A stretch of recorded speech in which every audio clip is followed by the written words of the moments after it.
The bet was still sitting on the table when Grady Hendrix walked past. $5,000 in banded hundreds, held down by an empty beer bottle, baking in the late August heat of the Iron Rail parking lot on Michigan Avenue. 20 Iron Cross MC members standing around it like a fence. Not one of them had reached for it. Grady was not there for the money. He was not there for the bikes. He was walking home from his second shift, the one at the gas station on Grand River, that started at 4 and ended at 10, which came after the 6-hour shift at the car wash on Livernois that started at 9 in the morning and ended at 3. His shoes had a split at the left sole that let the heat of the pavement through. His shirt smelled like the industrial soap they used on the car wash line. He had $11 in his front pocket and a library book in his backpack, and he had not eaten since a gas station sandwich at 2 in the afternoon. He heard the engine, not the crowd, not the country music leaking from the bar, not the 20 motorcycles sitting in formation in the lot. Something else, something underneath all of that, a sound that was not quite a sound yet, that lived in the space between silence and noise, the way certain things live at the edges of vision, visible only when you stop looking directly at them. He stopped walking. He tilted his head. He had his father's ears. The iron rail sat at the dead end of Michigan Avenue, where Detroit stopped pretending. No sign above the door, no lights in the windows, just a concrete building with Harleys parked outside it like a statement in a parking lot full of leather and engine smoke and a particular quality of stillness that came from people who were used to being the loudest thing in whatever room they were in and who had been sitting in that parking lot for 4 hours watching money nobody would touch. At the center of it was Stone Vaughn, 53 years old, president of the Iron Cross ME for 9 years straight, 6'2", 240 with hands that had been reshaped by 30 years of wrenches and road and the occasional disagreement that required a more direct resolution. He had a face that had been through weather and was better for it, the way certain metals are better for having been through fire, harder and more specific and more themselves than before. His word was law in this parking lot, and his temper was the weather, and his motorcycle, a 1971 Harley-Davidson shovelhead they called Black Anvil, was something closer to sacred than any building Stone Vaughn had ever set foot in. His father had built that engine by hand in the winter of 1970 in a garage in Dearborn. Gerald Vaughn, machinist by trade, had spent 11 months sourcing parts from junkyards and swap meets in the backs of trucks and had assembled the engine on a workbench that still had the original oil stains from the process, had torqued every bolt to spec with hands that shook slightly from the Parkinson's that had started in his late 40s and had not been diagnosed yet. He had given the finished motorcycle to Stone on his 21st birthday and had died of the Parkinson's 7 years later, without ever knowing that the engine he built would still be running 3 decades after he was gone. It had been running until 4 days ago. Black Anvil had died on Interstate 94 at 65 miles an hour, the engine going from its characteristic deep thunder to a dry mechanical cough to complete silence in the space of about 30 seconds, leaving Stone coasting to the shoulder with the particular feeling of a man whose father has died twice. Robert Carver had come first. Biggest garage in Wayne County, wall of certifications, a diagnostic scanner that cost more than most people's first cars. He had spent 40 minutes under the hood of Black Anvil with his laptop open on the tank and his probe touching every terminal he could find. He had stood up, wiped his hands, and shaken his head. "Could be the whole engine block," Carver said. "I'd need to take it apart at the shop to be sure. 2, maybe 3 weeks. Stone had looked at him for a long moment. "You're telling me 40 years of experience and a $4,000 scanner, and your answer is maybe." "These old shovelheads," Carver said, "they get complicated. Get out of my sight." Carver packed his scanner and his laptop and his 40 years and left without another word. Zane Riggs had come second, the vintage Harley specialist, the man that every collector in Michigan called when a shovelhead or a panhead needed to come back from the dead. Zane had oil in his veins and grease in the lines of his palms, and he had been rebuilding old Harleys since before Grady Hendrix was born. He spent 50 minutes on Black Anvil, pulled the carburetor apart piece by piece, cleaned every jet and every passage and every gasket surface with the precision of a man who had done this exact procedure 100 times. He had reassembled the carb with the same precision. He had tried the kickstart once, twice, 3 times, 4, 5, 6. Nothing. Not a cough, not a suggestion. "The carb's clean," Zane said. "This engine is just done. These old shovelheads hit a wall eventually. I've seen it a dozen times, nothing left to do. Stone had grabbed him by the shirt.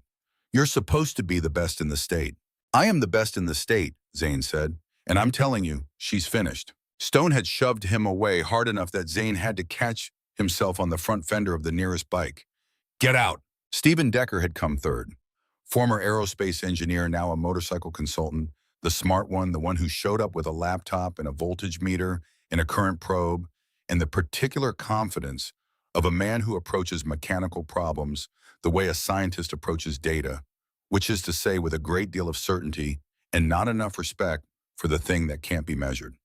He had plugged in his equipment and run diagnostics and scrolled through data and cross-referenced wiring diagrams on a screen and looked extremely professional for about 22 minutes. Full engine replacement, Decker said. New crankshaft, new cylinders, new camshaft, new primary chain. We're talking 8,000 minimum. Could push 12 depending on parts availability for a 1971 shovelhead. Stone's jaw clenched so hard the muscles in his temples moved. $8,000 to $12,000 for what three of you can't even diagnose properly. I don't make the rules of physics, Mr. Vaughn. No, you just waste my time. Decker left calm and collected and wrong. Stone had stood alone next to Black Anvil in the late afternoon heat and looked at the money. He pulled the roll of hundreds from his vest pocket and set it on the table. $5,000. He had counted it twice. He had said 5 minutes, not 1 hour, because 1 hour was generous and he was not in a generous mood, and because some small practical part of his mind that was still operational told him that if this engine could be fixed at all, it could be fixed in 5 minutes by someone who knew what they were doing. And if it couldn't be fixed in 5 minutes, then it couldn't be fixed, and he would rather know that now. Nobody had touched the money. That was where things stood when Grady Hendrix stopped walking on the sidewalk at the edge of the parking lot and tilted his head and heard something that nobody else at the iron rail that evening had heard, because nobody else had spent 9 years being taught to listen to engines the way his father had taught him. He was not afraid of Stone Vaughn. He was not particularly afraid of anything at that moment except being late on the rent that was due to his grandmother Bernadette at the end of the week, which was a more pressing and immediate fear than anything the Iron Cross MC represented. He walked toward the bike the way you walk towards something you recognize, not hurrying hands in his pockets as if he had somewhere to be, but was choosing to stop anyway. Stone spotted him from 15 feet away. "The hell are you looking at?" "Your bike," Grady said. "I think I know what's wrong with it." Stone looked at Grady's shoes. He looked at the split sole. He looked at the car wash smell and the gas station shirt in the backpack. He looked at the library book spine visible through the mesh pocket. Then he laughed. Not a real laugh, the kind designed to do damage. "You hear that, boys?" He turned to his 20 men. "This kid thinks he knows what's wrong with Black Anvil." The parking lot rippled. Someone yelled something. Someone else threw a bottle cap that caught Grady on the side of the neck, not hard, but deliberately. Vance Cobb, who was 6'3" and built like something that had been welded together rather than born, walked up and stood directly in front of Grady, close enough that Grady had to tilt his head back slightly to look at his face. "You got about 3 seconds to turn around and walk back to wherever you came from," Vance said. His voice was quiet, which was worse than loud. Grady looked at him, then passed him at Black Anvil. "I can fix it," he said. Vance took Grady's backpack off his shoulder. Not a grab, a deliberate removal. He unzipped it and turned it upside down over the asphalt. The library book fell out. The crushed sandwich. The water bottle. $11 in singles. Vance picked up the library book and read the title out loud. Fundamentals of Internal Combustion Engines. He read it in the voice people use when they want the word itself to be the punchline. The crowd howled. Vance dropped the book in a puddle of old oil beside the nearest bike and put his boot on it. Grady bent down. He picked up the book. He wiped the oil off the cover with his sleeve. He put it back in his backpack. Stone walked over. He got close enough that Grady could smell the whiskey and the engine grease baked into his skin. "Let me explain something to you," Stone said. "You see this lot, 20 men who have been riding together for 15 years. You see that money, $5,000, that not one person here or anywhere else in this city has been willing to touch." He put his finger against Grady's chest. "And you in your split shoes and your car wash shirt, you are going to tell me that you can fix my father's engine." "Yes," Grady said. Stone shoved him. Not a push, a shove. Grady went back 4 steps and his heel hit a crack in the asphalt, and he sat down hard. His palms caught him. He sat on the ground of the Iron Rail parking lot with 20 Iron Cross MC members looking at him and about 40 other people who had gathered at the fence to watch. And he looked up at Stone Vaughn and said nothing. Stone looked down at him for a long moment. "Get up," Stone said. Grady got up. "Here's what's going to happen," Stone said loud enough for the whole lot to hear. "You get 5 minutes. You touch my bike with whatever is in that sad little toolbox of yours, and it doesn't start. You get down on your hands and knees and you crawl out of this parking lot past every single person here. Every single one. And if any of them want to have a word with you on your way out, that's on you." "And if it starts," Grady said. Stone tilted his head. Something moved through his eyes. "If it starts, you get the 5 grand, and I apologize." Out loud, in front of everyone here. "Shake on it," Grady said. Stone spit on his hand and held it out. Grady shook it. The crowd lost its mind. People were yelling. People were laughing. Someone threw a half-empty cup of beer that splashed on the asphalt 2 feet from where Grady was standing. Phones were out. The Iron Rail's outdoor speakers had gone quiet, and someone had started a live stream that was already getting comments. Vance Cobb cracked his knuckles in the specific way people crack their knuckles when they want you to hear it and step back, not away, just back to give Grady just enough room to fail. What nobody in that parking lot knew about Grady Hendrix was this. He had been rebuilding engines since he was 9 years old. Not tinkering, not watching, rebuilding. Hands in full disassembly, diagnosis, repair. Reassembly, start. David Hendrix's garage had been on the corner of Gratiot and Concord in East Detroit, a cinder block building with a corrugated metal roof that leaked in 3 places and baked in summer. No website, no sign, just a reputation that traveled through the East Side by word of mouth, the way reputations traveled in neighborhoods where people fixed things themselves because they had no other option. People brought David the engines nobody else would touch. A 1965 Mustang with a seized block that 3 other shops had declared dead. David had it running in 2 days, a marine engine that hadn't turned over in 7 years. David rebuilt it on a Saturday afternoon while Grady sat on an overturned bucket watching every move his father's hands made. Grady was 9 the first time David put a wrench in his hand. "Don't just grab it. Feel the bolt first. Let the metal talk to you." Grady didn't understand then. He just liked being in the garage. The smell of oil and steel. The sound of his father humming low while he worked. The way David would hold a component up to the bare bulb and rotate it slowly, reading the wear patterns in the metal the way you read a page of text. By 10, Grady could name every part of a 4-stroke engine blindfolded. David would pull a piece from the junkyard pile and hold it behind his back, and Grady identified it by touch.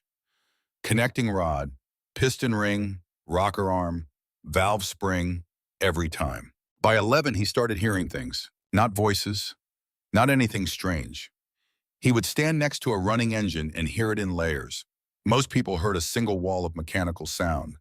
Grady heard instruments. The intake valves had a pitch. The exhaust had a rhythm. The timing chain had a tempo. And when something was wrong, even slightly wrong, he heard it the way a musician hears a note played flat in the middle of a phrase. David tested him. He started an engine with a deliberately loosened rocker arm. Grady found it in 11 seconds. Started another with a hairline crack in the exhaust manifold. Grady pointed to the exact cylinder in under a minute. "You've got the ear," David said. It was not a compliment exactly. It was more like a fact being named. David said one thing every single day. He said it in the morning when they opened the garage, and in the evening when they locked up, and sometimes in the middle of a job when Grady was impatient or rushing or reaching for a tool before he had finished listening. "Listen before you touch. The engine tells you everything." Grady heard it so many times it stopped being words and became something wired into how he processed sound, a reflex built into the base of his operating system. Then David died. Grady was 14, a Tuesday in November. Routine brake job on a delivery truck. The jack failed, 7,000 pounds on a man who weighed 180. The ambulance took 9 minutes. David was gone in 3. Grady did not cry at the funeral. He went to the garage the next morning and sat on the overturned bucket and stared at his father's tools on the pegboard, each one in its place, each one with years of use worn into the handle. He picked up the half-inch Craftsman, the one with the chip on the jaw that David had always meant to replace and never did, and held it for a long time. Then he started working. For 4 years, he taught himself everything David hadn't had time to finish teaching him. YouTube tutorials at the public library, engineering textbooks from the used bookstore on 7 Mile 50 cents each covers torn pages stained with previous owners. He pulled engines from junk cars at the salvage yard on 8 Mile and rebuilt them on the garage floor and sold them to shops for $50 or $100. The garage went under when Grady was 16. Back taxes. His grandmother Bernadette couldn't keep up on what she brought in. The county padlocked it on a Wednesday afternoon, and Grady stood on the sidewalk and watched a stranger lock his father's door. He took the toolbox.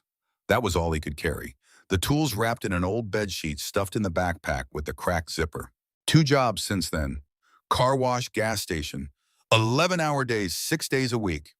Every paycheck to Bernadette for the apartment on Chain Street. Nothing left for himself except bus fare and library books. But every night, without exception, he sat on the fire escape and listened. Trucks on the freeway. Generators behind the factory.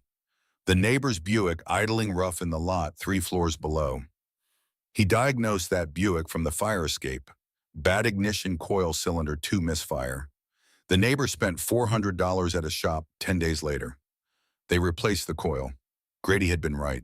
He was always right. He just had never had the chance to be right in front of anyone who could do something about it. Until now. Until Black Anvil.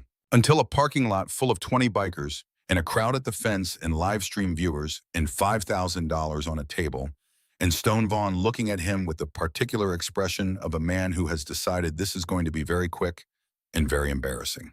Grady opened his backpack and pulled out his father's toolbox. Olive green metal case dented at the corners with D. Hendricks scratched into the lid in block letters that 14-year-old Grady had put there the morning after the funeral because he needed the toolbox to know whose it was. He opened it and laid the tools out on the asphalt in a row. Half-inch Craftsman wrench, quarter-inch socket set, flathead screwdriver, Phillips, small flashlight with electrical tape around the handle where the grip had cracked. Stone looked at the tools and turned to his men. "You see that Dale Prescott showed up with a $4,000 scanner. This kid brought a flashlight and a 50-cent wrench." The crowd roared. Vance stepped forward and stood directly over Grady, blocking the light. "You've got 4 minutes and 15 seconds left," he said. "Better start crawling now and save yourself the trip." Grady did not look at him. He knelt beside Black Anvil, placed both palms flat on the engine block, and closed his eyes. The parking lot went quiet, not out of respect, out of confusion. Someone yelled, "He's praying to the engine." Someone else said something about a circus. Grady heard none of it. His palms pressed against the cooling fins. His fingers spread across the cylinder heads. He felt the metal the way his father had taught him, not with his hands but through them, reading the temperature differential between the cylinders, the microscopic vibrations still stored in the metal from the last time the engine had run. Then he leaned in. He pressed his ear against the rocker cover. He tapped the engine block 3 times with his knuckle. Light. Precise.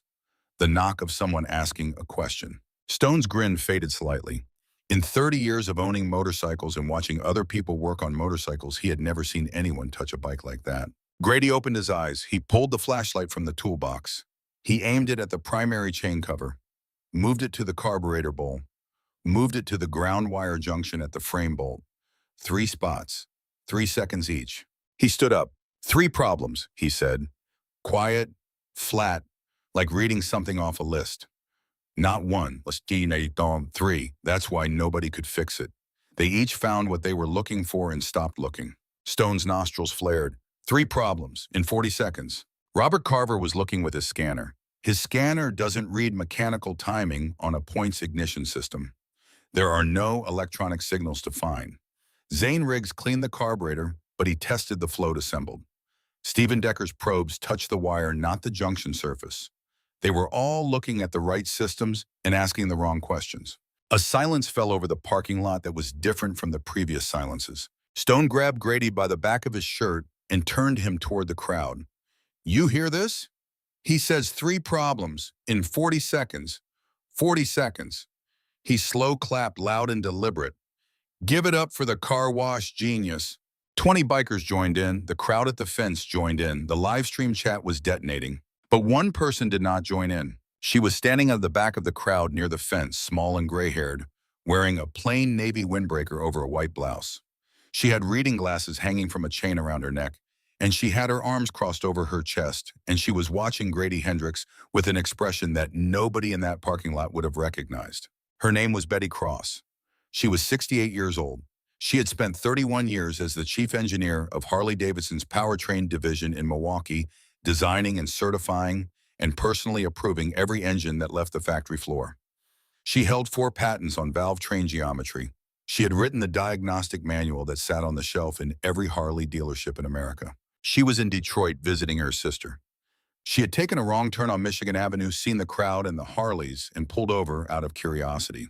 Now she was watching Grady the way she had watched a handful of people in her 31-year career. The handful who had genuine instinct in addition to knowledge, the ones who heard the engine rather than just analyzing it. She said nothing. She moved closer. The timer on somebody's phone said 3 minutes and 40 seconds remained.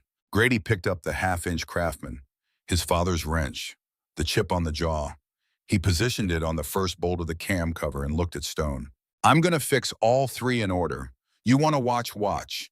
You want to have someone stand over me, fine. But if anyone touches me while I'm working the deals off, and you keep your $5,000. Stone looked at him for a long moment. Then he stepped back 1 step. He gestured for Vance to do the same. Not because he believed the kid, because the kid had said something with enough certainty that Stone wanted to see where it went. Grady took 1 breath. Then he began. The first bolt came off in 3 seconds. Grady's fingers moved with a precision that did not belong to an 18-year-old with a second-hand toolbox.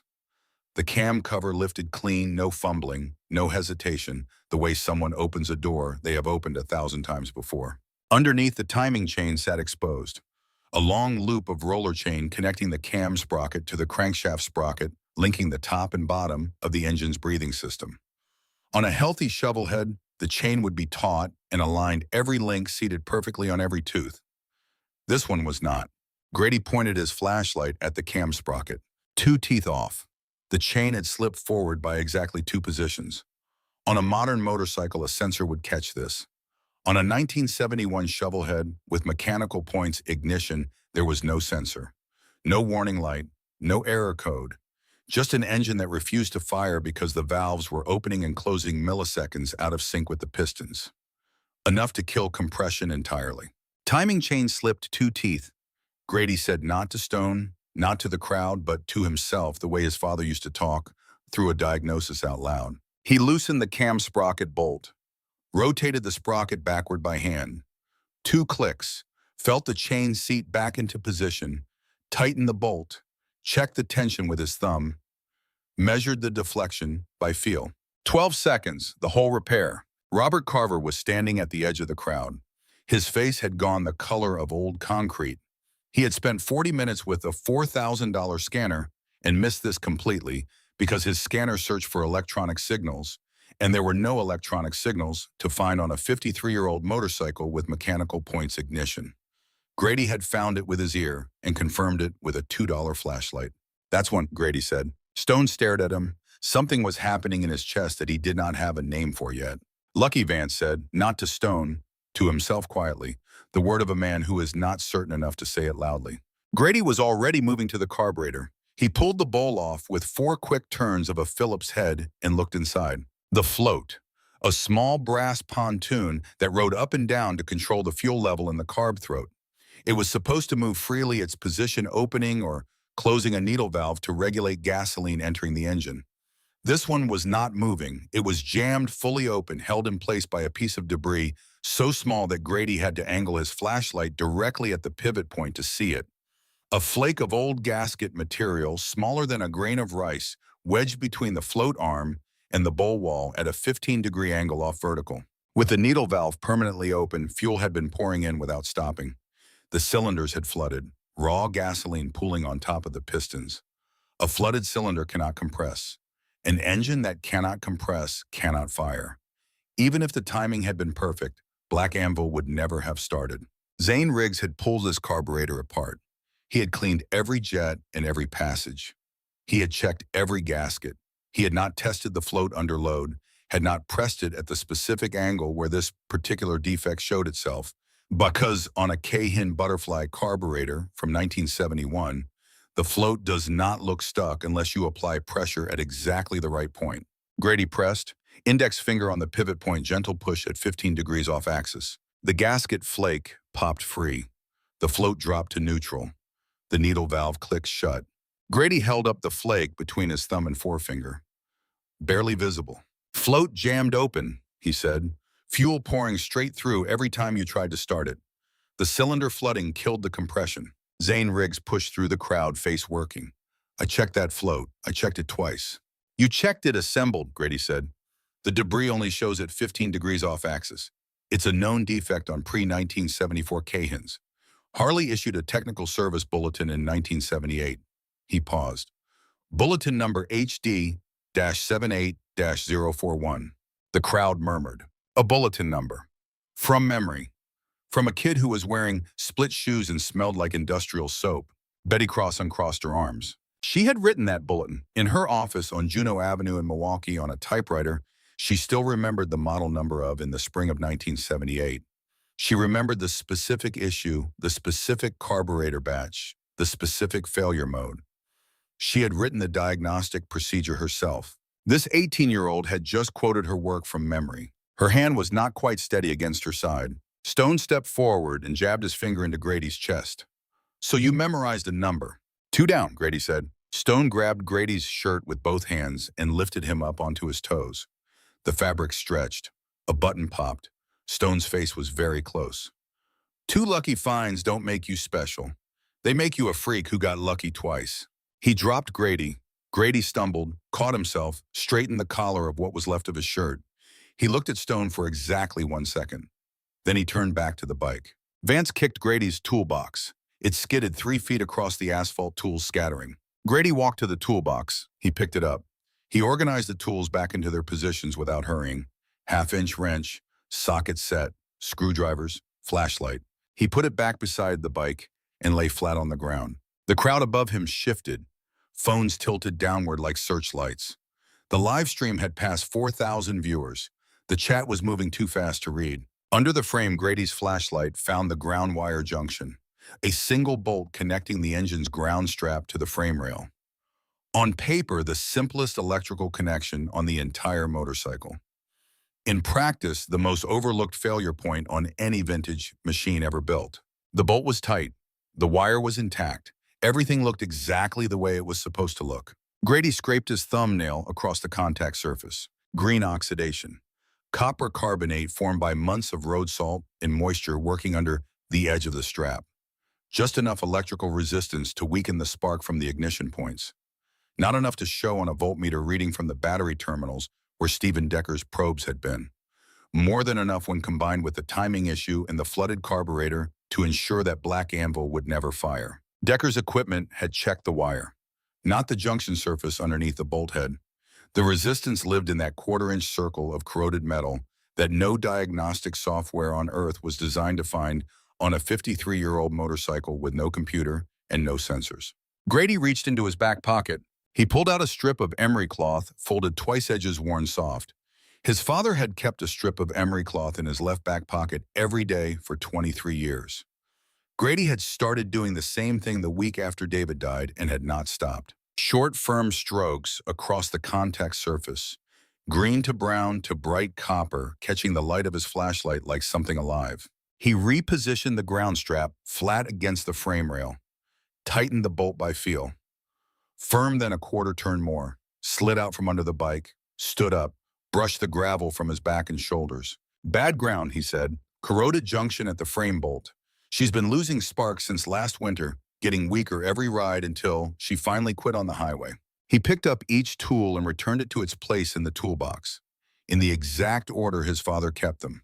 Wrench beside socket set, screwdrivers beside flashlight. He closed the lid. That's 3. The parking lot was silent, not the mocking silence of before, not the confused silence of after the first repair. This was something else.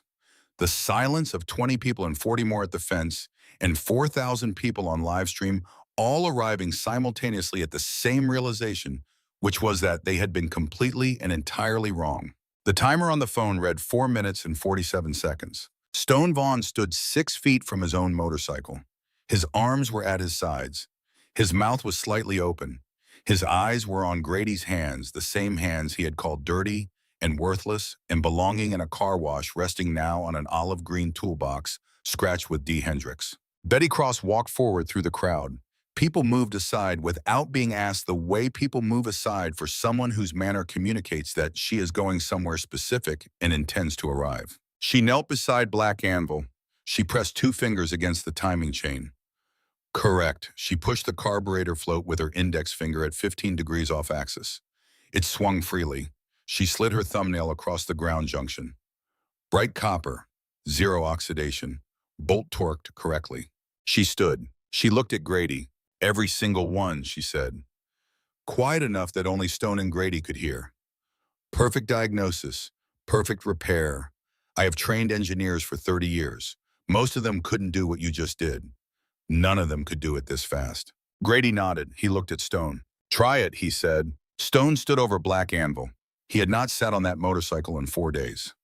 Not since the tow truck had dragged it back to the parking lot of the iron rail like a body on a stretcher.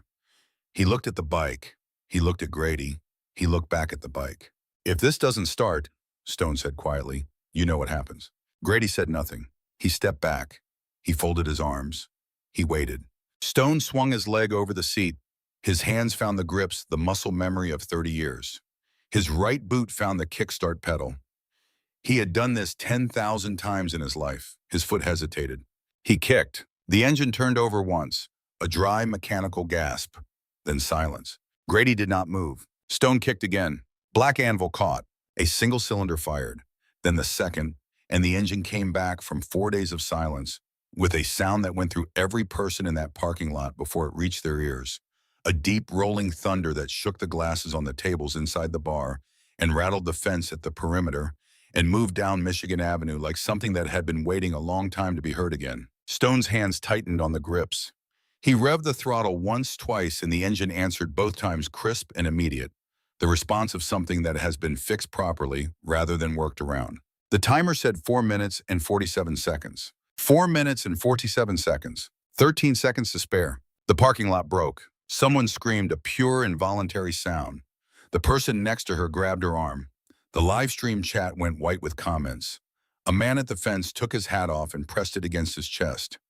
The 20 Iron Cross members, who had been waiting 4 days for someone to fix what 3 experts could not fix, stood in their circle and felt something shift in them that was not quite a feeling they had names for. Stone sat on Black Anvil with the engine running beneath him and the sound of his father's work filling the Detroit evening, and he felt something in his face that he could not have described and would not have tried to.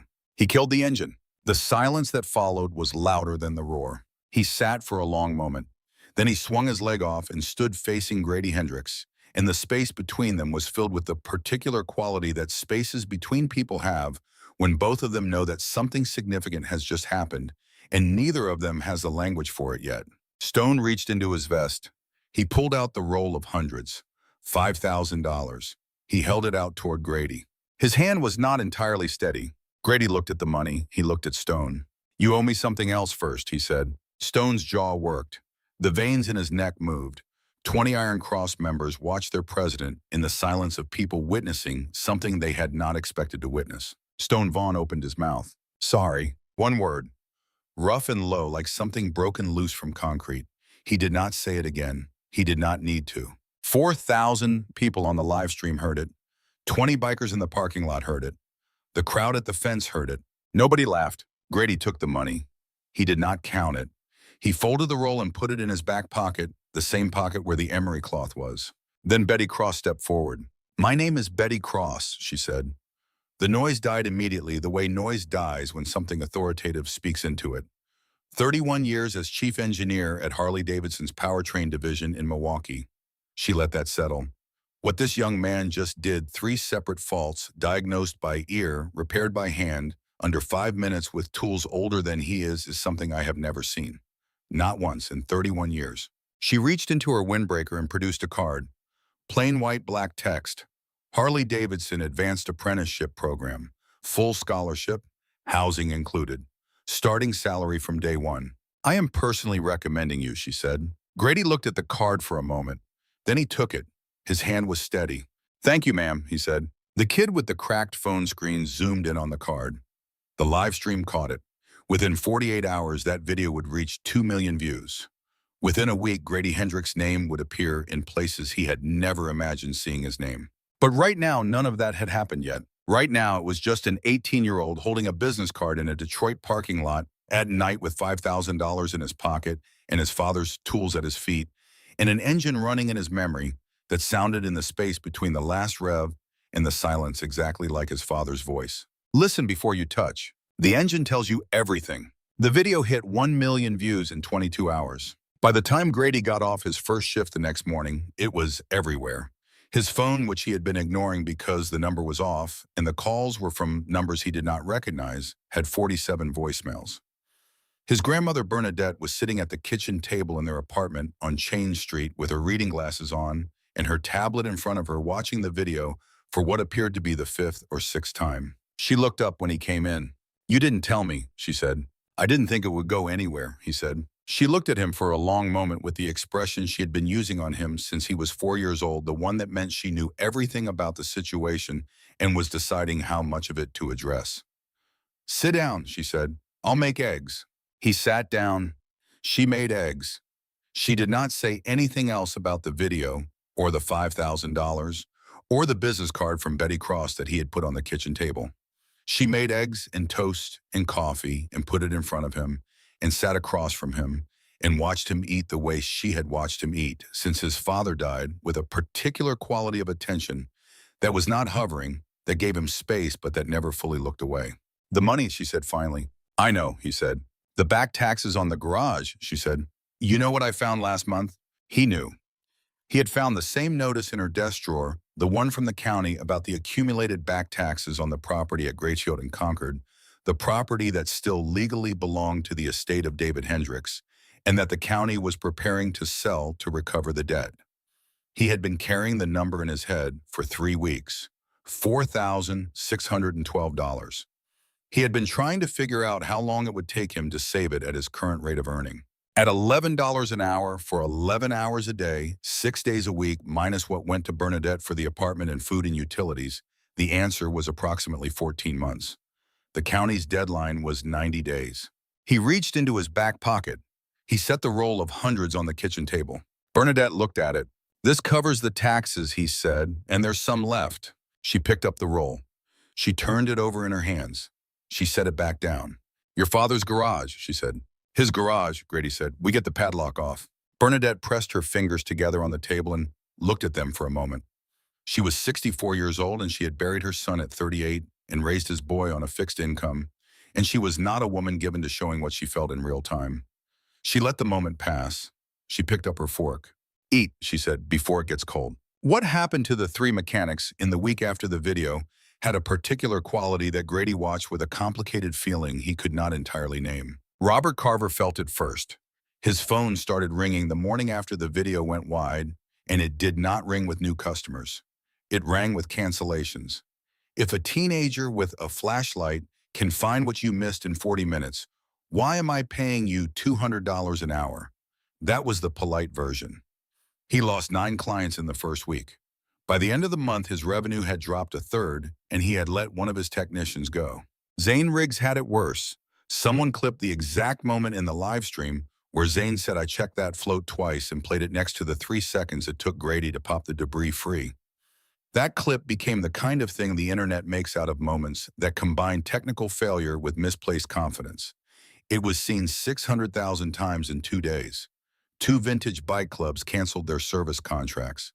A third sent a letter that said, "Only we have decided to go in a different direction." Zane's wife told a neighbor that he had not been sleeping. Stephen Decker deleted his social media accounts within 72 hours of the video going wide. His consulting website went offline a day after that. A former client left a 1-star review that read, "Only ask him about the shovelhead." Grady did not enjoy any of this. He was aware that what had happened to them was a consequence of what he had done, and he understood why, and he could not have said it was unjust. But he did not enjoy it. His father had never enjoyed being right at someone else's expense.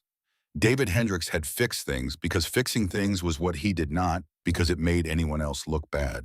He thought about that. He thought about it standing in his father's garage on a Thursday morning in September, the day the padlock came off.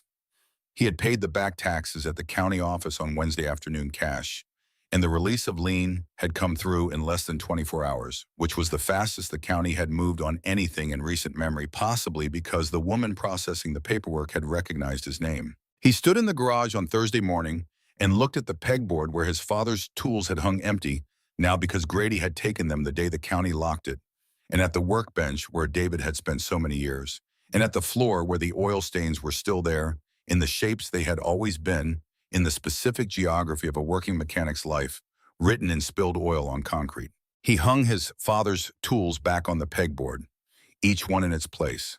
Half-inch craftsman with the chip on the jaw center hook where David kept it. He stepped back and looked at them. Then he opened the garage door. Morning light came in across the concrete floor in the way it always had, falling at the same angle it had fallen on every morning. He could remember being in this place, and for a moment he was 9 years old again, and his father was at the workbench humming something low, and the day was beginning, the way days begin when you are where you are supposed to be. That evening he sat on his father's overturned bucket, placed his ear against his first customer's engine, closed his eyes, and listened. The engine told him everything. The call from Betty Cross came on a Monday morning, 11 days after the parking lot. Grady was under a 1987 Chevy pickup on the east side replacing a brake line when his phone rang with a Milwaukee area code. He slid out from under the truck and answered it with grease on his hands and the particular quality of attention he gave to things that mattered. "Mr. Hendricks," Betty said, "I hope I'm not interrupting anything important." "Brake line," he said. "It can wait." A pause, and he thought he heard something in that pause that might have been approval. "I want to be direct with you," she said. "I've been in contact with the program director at the Milwaukee facility since the evening at the Iron Rail. He has reviewed the video and my report. The scholarship I mentioned is confirmed and available immediately. But I want you to understand what I mean when I say immediately." "Tell me," he said. "Your housing would be arranged by the end of this week. The program begins the first Monday of next month. You would be working alongside engineers who have been in the industry for 20 and 30 years. The work is real. It is not a training program in the way that most training programs are training programs. You would be building engines, certifying designs, the kind of work that requires everything you have." Grady looked at the garage, at the tools on the pegboard and the oil stains on the floor, and the morning light coming in at its angle across the concrete. "And if I said I needed some time to think about it," he said. "I'd say that's a reasonable thing to need," Betty said. "I'd also say that people with your kind of ability don't need to sit in a garage in Detroit fixing brake lines on 1987 pickups for the rest of their lives." "My father fixed brake lines on 1987 pickups," Grady said. A silence. "Yes," Betty said, "I know. And he raised someone who can do things he never had the opportunity to do." Another pause. "That is what David Hendricks would want for you, Grady. I think you know that." He did know it. He had known it for 11 days since he had driven past the county office and paid the back taxes and stood in the garage and hung the tools on the pegboard and opened the door to the morning. He had known it even then that this was not the ending, but a return to the starting point, a restoration of what had been taken, and that what came next was different from what had come before. But knowing it and moving toward it were two different things, and he had learned at 14 that leaving was permanent in ways that had nothing to do with distance. "I need to do one thing first," he said. "Of course," Betty said. He called Stone Vaughn that afternoon. This was not obvious. It was not something he had planned, and when he found himself scrolling to the number that Stone had given him after the parking lot, the number he had not yet called, he was not entirely certain why he was doing it until the phone was ringing. And he understood that he was doing it because some part of him needed to close something before he could open something else. Stone answered on the third ring. "I heard you're taking the scholarship," Stone said. "Word travels," Grady said. "Betty Cross called me," Stone said. "She calls me every December, has for 4 years. I use her for technical consultations when we're rebuilding something old." A pause. "She told me what she was offering you." Grady said nothing. "She also told me," Stone said, and his voice changed slightly, the particular change of a man who is being careful with something fragile, "that you are one of 3 or 4 people she has encountered in 31 years who have what she called the natural instinct. Not the training, the thing underneath the training." "My father had it," Grady said. "I know," Stone said. "I knew your father." The pause that followed was the kind that comes before something significant. Not well, Stone continued. He fixed a bike for one of my members 6 years ago, 68 panhead, with a bottom end problem nobody else could diagnose. He found it in 20 minutes. A pause. He was good, really good, and he was proud of you. He talked about you while he worked. Grady sat down on the overturned bucket. He had not expected us back to this. He had not prepared for this. He said you had the ear, Stone said. He said it the way people say something when they mean it as the highest thing they know how to say. Grady looked at the pegboard. Why are you telling me this, he said, not a challenge, a genuine question. Because I shoved a kid to the ground and spit words at him that I should not have said, and that kid turned out to be David Hendricks' son. Stone was quiet for a moment.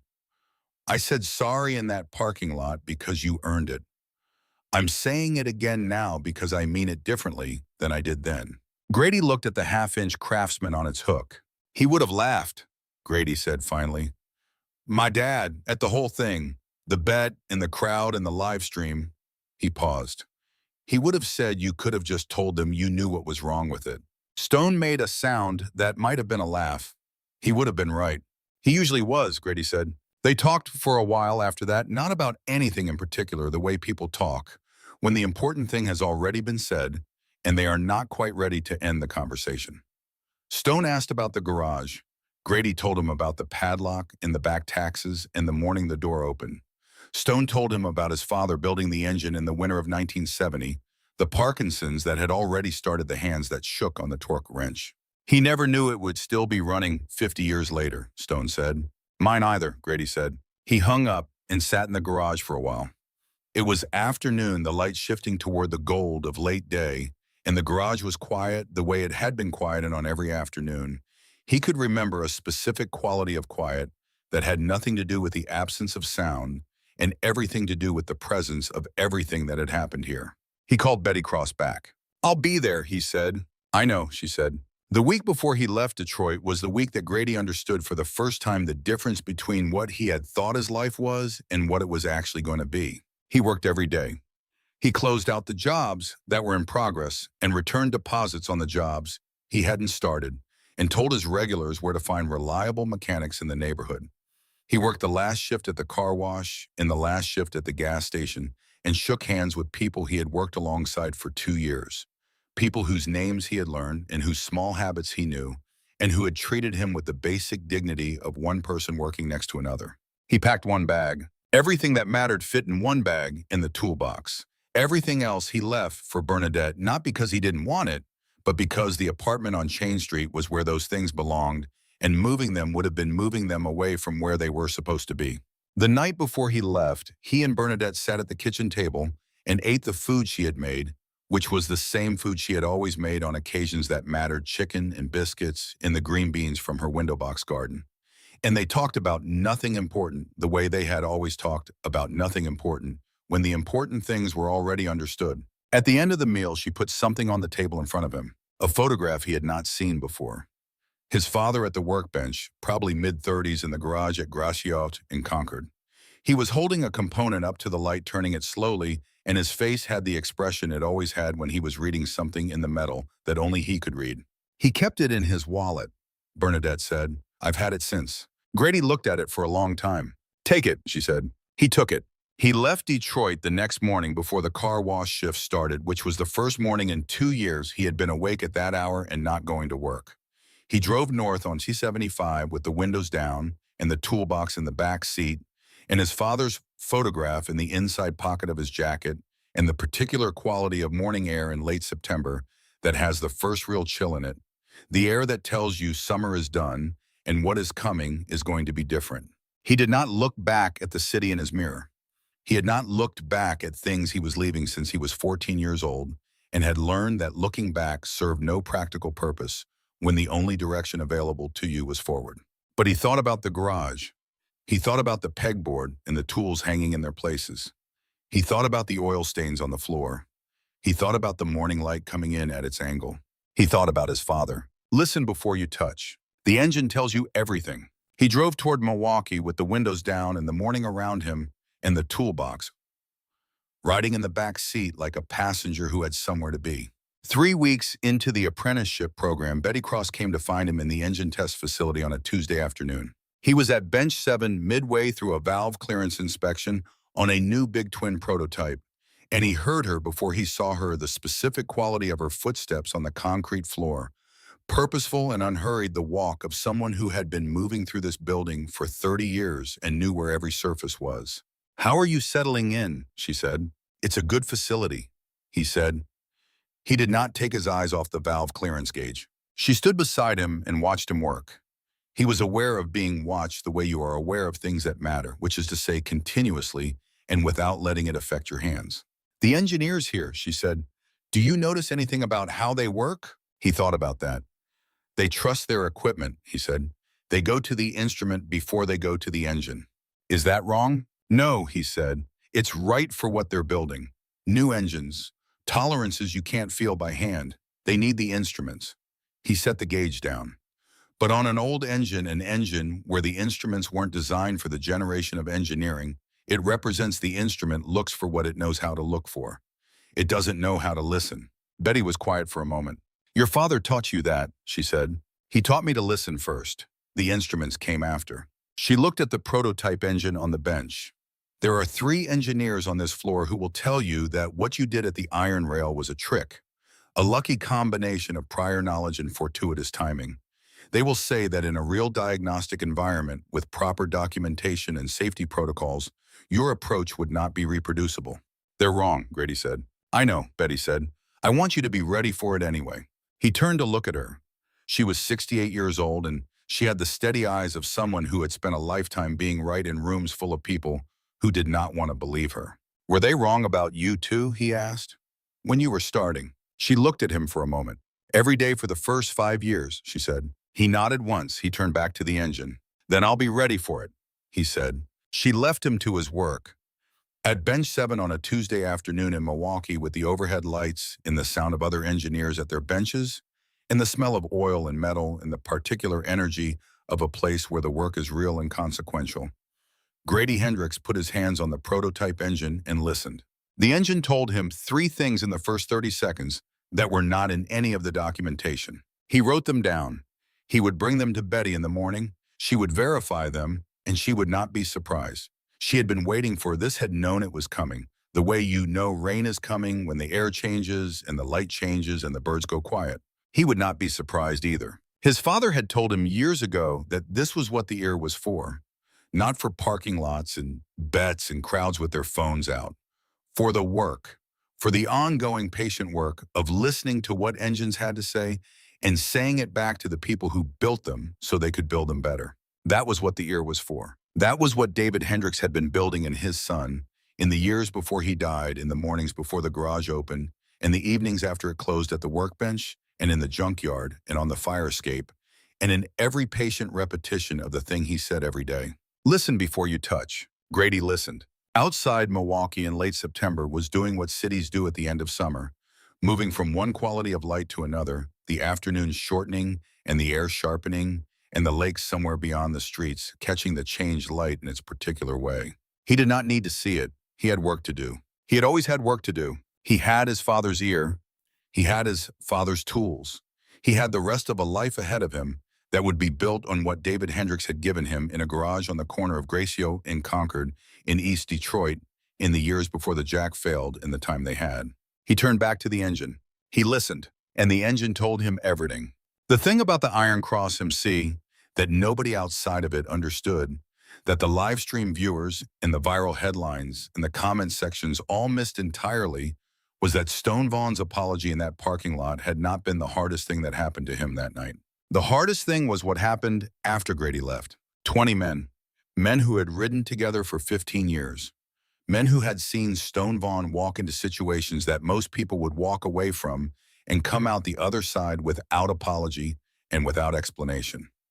They stood in the parking lot after the crowd dispersed and the fence watchers went home and the live stream ended, and they were quiet in the way of people who have watched something they will be thinking about for a long time. Vance Cobb was the one who said it. He was sitting on his bike at the edge of the lot, and he said it without looking at Stone, which was the only way Vance would have been able to say it at all. "That kid's father," Vance said. "David Hendrix. I knew his work. Stone looked at him. He came out to my brother-in-law's place in 2017, fixed a bike nobody else could touch. He talked about his son the whole time, said the kid had something he couldn't teach. Vance was quiet for a moment. He meant it as the best thing he knew how to say. Stone said nothing. We should have let him work from the start, Vance said. I know, Stone said. We shoved him and dumped his stuff and kicked his toolbox. I know, Stone said. And he fixed it anyway, Vance said. He fixed it, and then he stood there and made you say it out loud. He finally looked at Stone. That kid has more in him than most people ever get to have, and we spent 20 minutes trying to grind it out of him. This was not the kind of conversation that happened in the Iron Cross MC. It was not the kind of conversation that happened in most places where men like these gathered. It happened now because Vance had sat in that parking lot for an hour after everyone else left and had not been able to make it stop happening in his head. And eventually, the only way to make something stop happening in your head is to say it out loud to someone who was there. Stone looked at the spot where Black Anvil had been sitting for 4 days. The oil drips on the asphalt from when it had leaked before whatever was blocking the oil passage had finally cleared. His father built engines in a garage in East Detroit for 20 years, Stone said. Taught that kid everything he knew before a jack failed at the wrong moment. He looked at the empty spot. And the kid spent 4 years after that teaching himself the rest on no money in a city that wasn't making it easy for him because that was the only thing he had left of his father, and he wasn't letting it go. And we laughed at his toolbox, Vance said. Yes, Stone said, we did. They sat with that. The scholarship, Vance said, Milwaukee. He's going, Stone said. Betty Cross confirmed it this morning. Good, Vance said. He looked at the dark street beyond the lot. That's good. In the weeks that followed, the Iron Cross MC made 3 phone calls. The first was to a machine shop on the east side that was 3 months behind on its rent, owned by a man who had worked on motorcycles for 30 years and who needed a steady contract to stay open. Stone arranged a maintenance contract, full fleet of 20 bikes paid quarterly in advance. It was not charity, it was business. But the man who received the call understood that it was more than business in the way that things can be more than what they appear to be. The second call was to the car wash on Livernois. Stone spoke to the manager, a man named Gerald, who had been running the place for 8 years. He asked about Grady Hendrix and the 2 years he had worked there. Gerald said without being asked that Grady had been the best worker he had employed in 8 years, reliable and precise and never late, and that he had not wanted to lose him and had not known how to offer him more than what the work paid. Stone said he understood. He mentioned that he was looking for a reliable car washing service for 20 motorcycles on a regular schedule. The third call was to the gas station on Grand River. Similar conversation, similar outcome. These 3 calls did not give Grady back the years he had worked in those places for wages that could not sustain him. They did not undo the split shoes or the industrial soap or the library books because new ones were out of the question. They were not justice in any complete sense. They were what Stone Vaughn could do with what he had, which was money and connection, and the specific credibility of a man whose word meant something in a particular part of a particular city. It was not enough. It was something. The video hit 5 million views in the first month. The headlines kept running variations on the same story: the underdog who showed up the experts, the kid with the second-hand toolbox, the $5,000 bet. The 3 mechanics' names appeared in those headlines and disappeared from professional contexts in ways that were not reversible. Robert Carver rebuilt his practice over 2 years slower and quieter than before, with less certainty and more honesty about what his equipment could and could not do. He put a note in his customer intake process: some older machines require diagnostic methods that go beyond electronic scanning. He did not reference the parking lot. He did not need to. Zane Riggs took 3 months off. He went back to basics. He got out his original apprenticeship manuals from 1979 and read them cover to cover and thought about what he had stopped doing in the decades since he had mastered the fundamentals and started assuming that mastery meant he already knew what there was to know. He went back to work, quieter than before and better for it. Stephen Decker did not go back to consulting. He took a position at a manufacturing firm as a staff engineer. He was good at the work. He had always been good at analysis. He had been less good at the things that could not be analyzed, and the parking lot on Michigan Avenue had made that clear in a way that was not deniable. He thought about Grady Hendrix occasionally in the specific way that people think about the things that changed how they saw their own work. Stone Vaughn rode Black Anvil to Milwaukee on a Saturday in November, 6 weeks after the parking lot. He did not call ahead. He found the Harley-Davidson facility from the address Betty Cross had sent him after he asked for it without explaining why. And he parked in the visitor lot and went in and found the apprenticeship program offices and asked the receptionist if Grady Hendrix was available. He waited for 12 minutes. Then Grady came out of a hallway and stopped when he saw who was sitting in the visitor chairs. Stone stood up. He was holding a small package wrapped in brown paper. "I was in the area," he said. Grady looked at him. "Milwaukee is 4 hours from Detroit. I took the scenic route," Stone said. Grady almost smiled. "What's that?" he said, nodding at the package. Stone held it out. Grady took it and opened the paper. Inside was a half-inch combination wrench. Old oil darkened the jaw, worn to the particular smoothness that comes from 30 years of use. On the handle in letters scratched with a metal punch G, Vaughn. His father's initial. His father's wrench from the winter of 1970 from the workbench in the Dearborn garage where Black Anvil had been built. "He used this to torque the head bolts," Stone said. "Every one of them." He paused. "I've been carrying it since he died. I want it to go somewhere it's going to be used." Grady held the wrench. He looked at it the way his father had looked at components, turning it slowly, reading the wear. "I can't take this," he said. "It's not a gift," Stone said. "It's a loan. You keep it until you find someone else who needs it more than you do. Then you pass it on." He paused. "That's how my father would have wanted it." Grady closed his fingers around the wrench. "Thank you," he said. They stood in the visitor area of the Harley-Davidson apprenticeship facility in Milwaukee on a Saturday in November and did not say much else because not much else needed to be said. Stone had ridden 4 hours on Black Anvil to deliver a wrench and to see with his own eyes that the kid from the parking lot was where he was supposed to be. Grady had a wrench that had built the engine his father had fixed and been fixed by his own hands. Those two facts sat between them like a completed circuit. Stone left after 20 minutes. Grady walked him to the visitor lot and watched him throw his leg over Black Anvil and start the engine, that deep rolling thunder that sounded in the November air of Milwaukee, exactly like something that intended to keep going. Stone pulled out of the lot. Grady watched him go. He turned the old wrench over in his hands once. G. Vaughn on the handle, the same oil dark color as D. Hendrix on his own wrench. Tools that had built things that would last longer than the men who used them. He put it in his jacket pocket and went back inside to work. Betty Cross found him at bench 7 20 minutes later. She looked at the wrench he had set on the edge of the workbench beside his father's. She looked at him. "Stone Vaughn," she said. "He was in the area," Grady said. She looked at the two wrenches for a moment, the D. Hendrix and the G. Vaughn side by side on the workbench in the light. "Your father would have appreciated that," she said. "He would have said it was too much," Grady said. "He would have been wrong." Betty looked at him with the particular expression she had been developing over their weeks together, the expression of someone watching a talent become itself. "Get back to work," she said. "Yes, ma'am," he said. He picked up his father's wrench, the half-inch Craftsman with the chip on the jaw, and positioned it on the first bolt of the morning.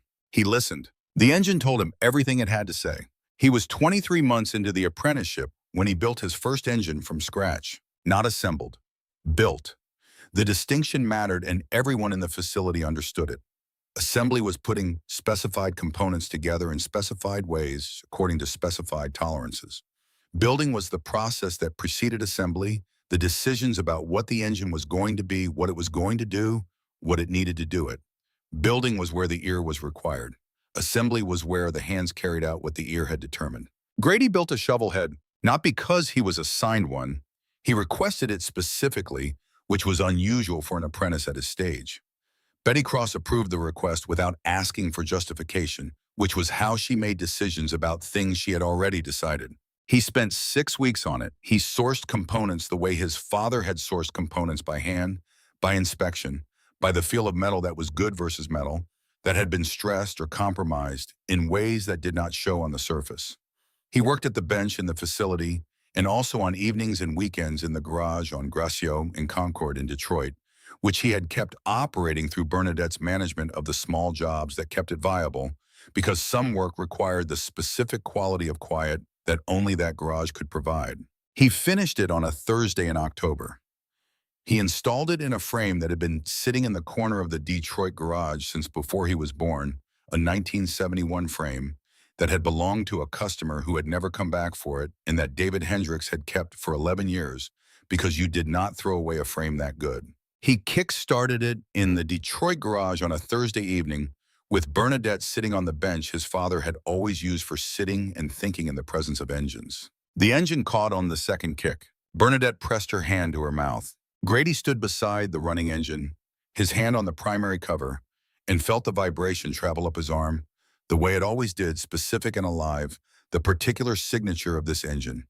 At this moment, a sound that had never existed before this moment, and that he would recognize among 1,000 other engines for the rest of his life. He thought about his father. He always thought about his father. He thought about the morning at 9 years old when David had put a wrench in his hand and said, "Don't just grab it, feel the bolt first, let the metal talk to you." He thought about everything that had come after. The years in the garage and the years after the garage, and the parking lot in Milwaukee, and the wrench with G. Vaughn on the handle that was in his jacket pocket at this very moment. He thought about the engine under his hand, this specific engine built in a Detroit garage by the son of a Detroit mechanic who had died before he could see what his son was going to become. And he thought about how the engine would outlast both of them, would run in frames not yet built for reasons not yet known, would be heard by ears that had not yet learned to listen. The engine tells you everything. He listened. Outside, Detroit was doing what Detroit does in October. The city going about the business of being itself complicated and specific and more alive than people who have not lived in it understand it to be. The freeway behind the garage had its constant voice. The neighborhood around it had its particular sounds, evening sounds, the sounds of people coming home. Bernadette had not moved from the bench. "He would have wanted to hear this," she said. "He can," Grady said. She looked at him. "Every engine that runs well," Grady said. "That's him. That's everything he taught me. Every time the timing is right and the carb is clean and the ground is solid and the engine fires the way it was built to fire." He paused. "That's where he is." Bernadette pressed her hand to her mouth again. This time a different expression. Grady put his hand back on the engine. The vibration moved up his arm and through his chest, and he stood in his father's garage in Detroit in October, with an engine running under his hands and the sound of the city outside and everything that had led to this moment present in the room. The way the past is always present in places where important things have happened. He had work to do in the morning. He had engines to build and things to learn, and a wrench in his pocket that had built something that still ran 50 years after the hands that built it were gone. He had his father's ear. He had all the time he needed to use it. The morning after the parking lot, Detroit woke up to something it had not expected to be talking about. The video had been on the internet for 9 hours when the first major repost happened, a motorcycle enthusiast account with 200,000 followers, who shared it with a single caption, "Watch this all the way through." That repost generated 40,000 views in 2 hours. By the time the sun was fully up over the east side, the original live stream had been viewed 300,000 times, and the clip that someone had cut down to 4 minutes and 20 seconds was circulating separately. Grady did not know any of this until he got to the car wash. He was on time as he always was, 6 minutes early by habit, because his father had said that on time meant you were thinking about yourself, and early meant you were thinking about the other person. He was putting on his car wash apron when Gerald, the manager, came out of the back office with his phone and showed Grady his own face on the screen. "You're famous," Gerald said. Grady looked at the phone. He watched about 30 seconds of the video, which was strange, in the particular way that it is strange to watch yourself do something you were not watching yourself do when you were doing it. He handed the phone back. "I still need to be here at 6, he said. Gerald looked at him for a long moment. "You don't have to be," he said. "I mean, legally and financially, you do. We need the notice, but..." He gestured at the phone. "You just got offered a full scholarship by a Harley-Davidson chief engineer. On video." "I haven't decided yet," Grady said. "You're washing cars," Gerald said. "I know what I'm doing," Grady said. "Can I start?" He washed cars for 6 hours. The work was the same as it had been the day before, and the day before that, and every day for 2 years. The industrial soap and the high-pressure rinse and the drying cloths and the line of vehicles that moved through without beginning or end. His hands knew the work so well that his mind could be elsewhere while his hands did it, and his mind was elsewhere running over the 3 problems he had diagnosed the previous night. Not to review them, he did not need to review them, but to sit with the satisfaction of problems correctly understood and correctly resolved. There was a particular quality to that satisfaction. It was not pride exactly, though it contained something like pride. It was the satisfaction of a thing done as it was supposed to be done, of work that had required everything he had and had received everything he had and had been sufficient. His father had described this feeling once. He had said it was the feeling of a tool doing exactly what it was built for. He had said that people had that feeling too when the work matched the person, when what you were built for and what you were doing were the same thing. Grady understood that now in a way he had not understood it before the parking lot. He had always known the work. He had not always known the scale of what he was capable of doing with it. The 6-hour shift ended at 3. He ate the sandwich he had brought, standing at the side of the building, the way he always ate, out of the way of the car wash flow. Then he walked to the gas station on Grand River for his 4-hour shift. He was there on time. He was always on time. The gas station shift was different from the car wash shift in that it required more interaction with people, which Grady managed the way he managed most things that required more than he naturally offered, by being precise and direct and not wasting either his time or theirs. He knew the regular customers by their routines. He knew who paid cash and who paid card, and who always forgot to get the receipt, and who needed the pump reset because they had a truck from the 90s that the newer sensors didn't recognize. At 6 in the evening, a man came in who Grady recognized. He was one of the 20 Iron Cross MC members from the previous night. Not Vance Cobb, not anyone central. A man in his 40s with a weathered face and a mechanic's hands and a jacket with the Iron Cross patch on the back. He came in for cigarettes and a bottle of water, and he put his money on the counter, and when Grady gave him his change, their eyes met. The man looked at Grady for a moment. "You did good last night," the man said. Quiet, not performing it for anyone. "Thank you," Grady said. The man took his cigarettes and his water and left without saying anything else. Grady watched him go and thought about what it cost someone to say a thing like that casually and quietly, and without being asked, to a person they had watched their president shoved to the ground 8 hours earlier. It was not nothing. His grandmother was awake when he got home at 10:30. This was not unusual. Bernadette Hendricks slept badly and had for years the kind of bad sleep that comes from too many years of worrying about things that could not be resolved by worrying, and that she continued to worry about anyway, because the alternative was not thinking about them at all, and she was not built for not thinking about things. She was at the kitchen table with her tea and the light on when he came in. "Sit down," she said. He sat down. "Your phone rang while you were out," she said. 13 times, I counted. I didn't answer. "You should have." "They're not calling for me," she said. She looked at him. "You know what they want." "Some of them," he said. "The scholarship woman," Bernadette said. "Yes, and the rest of them." "The rest of them want a story," he said. "They want me to be a story about something." Bernadette looked at her tea. "What something?" He thought about that. About how talent overcomes. About how things that seem impossible aren't. About how being poor and young and nobody doesn't mean you stay poor and young and nobody forever. "Is that not true?" she said. "Some of it is true," he said. "The part they miss is that it's not a story, it's just what happened. I knew what was wrong with the engine and nobody was going to fix it, and the money was there. That's all it was." "The money was $5,000, Bernadette said. "And you knew before you touched it what it was going to be." "Yes," he said. "Because of your father." "Because of my father," he said. Bernadette put her hand on the table, not reaching for him, just placing it there, palm down, a gesture that said, "I am here, and I know what this is, and you do not have to explain it to me." "He would have been proud," she said.